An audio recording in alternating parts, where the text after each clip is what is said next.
Hey NBA fans, welcome back to another video. This is a video where I'm going to be telling you the injury updates for all these injured players in the NBA right now.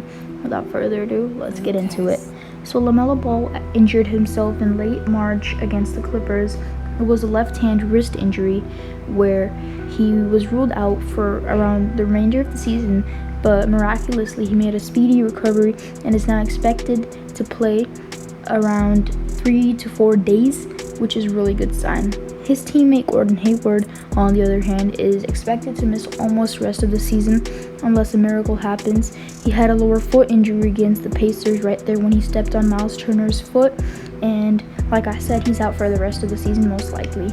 And this player, Jamal Murray, injured himself against the Warriors, and he's definitely out for the rest of the season because he has an ACL tear, and we all know how scary ACL tears are, like Klay Thompson's. And next up, we have James Wiseman of the Golden State Warriors. Wiseman suffered a meniscus tear against the Houston Rockets earlier this month, and he's ruled out for the rest of the season. Coming into the season, I was extremely high on him because he was set to be a great three-point shooter, and obviously big men are efficient because they score around the basket, but it turns out injury-wise and health-wise, he's not really reliable, at least yet, and efficiency is not good either. Next, we have another Golden State Warrior in Klay Thompson. We all know he missed the last season with an ACL injury that he had in the finals against the Raptors. But this season, he's also out with an Achilles injury, and he will be out for the rest of the season. And he suffered the injury on draft night. And now we have the last Golden State Warrior in Kelly Oubre, and he suffered a left wrist injury, and he's set to be out for like the next 2 to 3 days, which means one more game, and he's back in like the next 2 games probably. And now we have John Wall. Coming off his Achilles injury, John Wall this season averaged 20 points a game and 7 assists, but now he's ruled out for the rest of the season, not because the injury is severe, but it's just because the season's only 12 games left, and he has a sprained hamstring. And we all know the Rockets are not making a playoff push, at least the way they're playing right now. They're the worst team in the NBA record-wise, and that's why John Wall is technically ruled out for the rest of the season. But it's nothing severe, nothing to worry about. And now we have TJ Warren. After performing really well in last year's playoffs in the bubble for the Indiana Pacers this season, his 4th game, he suffered a foot injury and now is ruled out for the rest of the season, which is really sad because I actually wanted to see how he would play out after his bubble performance. Was that a fluke, or was that how good he really is?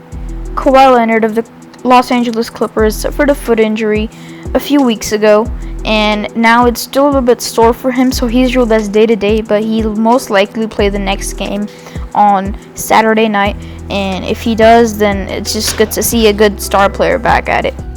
Talking about star players, we have LeBron James of the Lakers, and he injured his right foot against the Atlanta Hawks a few weeks ago, and he was listed out for around 3 to 4 weeks, around 1 month basically, and at the time of making the video, and at the time you're probably watching the video, he's out for at least 1 more week with his right ankle strain.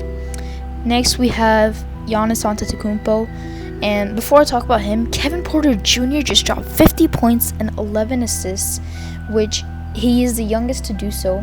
He's the youngest to drop 50 and 11 assists. Before him was LeBron, obviously, at the age of 23. Kevin Porter did that at the age of 20. Wow. But coming back to Giannis actually had a right ankle sprain before the game, and he was listed as questionable for the game, but he decided to play, and the team decided to play him, and he re-injured his ankle.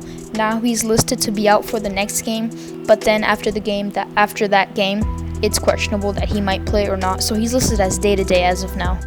We all know how sadly Markelle Fultz ended up tearing his ACL against the Cavaliers earlier this season, and he was actually playing really well after his, he got his weird shooting form with his right hand, and that's just all weird stuff. But it's just sad to see him go down once again with an unfortunate injury. Kings guard De'Aaron Fox is out with COVID-19 protocols, and it was reported that he would miss 14 to 15 days. Since that report, it's been 9 days, so he's probably going to miss around 5 to 6 or 7, maybe even 10 more games. Donovan Mitchell of the Utah Jazz was actually leading the Jazz to the best record in the NBA until he was out with a sprained right ankle last week. It'll be reevaluated in around 1 week, and that's why he's set to miss at least 1 more week, because that's when he'll be reevaluated, and that's when we'll know more about his injury. But hopefully the Jazz can get him back before the playoffs, because I see him as a true title contender with their experience in Bojan Bogdanovic and Joe Ingles and Mike Conley, who we'll talk about right now. Mike Conley just only suffered a hamstring strain against the Phoenix Suns a few games ago, so he's going to be out for like 1 to 2 more games, which isn't that much, but he's a crucial role to the Jazz's wins because he's a savvy veteran who can provide you with the 16 points per game that he's averaging this season, first-time All-Star, so he'll be back soon. Don't worry, Jazz fans. Bryant is out for the season, and this is our last player in this video. He plays for the Wizards, and he's actually a young and upcoming star before the injury. We don't know after his ACL injury, and yes, again, it's another ACL injury. And ACLs are just ruining NBA players' future nowadays. But it is what it is. He's out for the season. Hopefully, he comes back strong, and just like every other player, hopefully, he's back to himself. Peace out.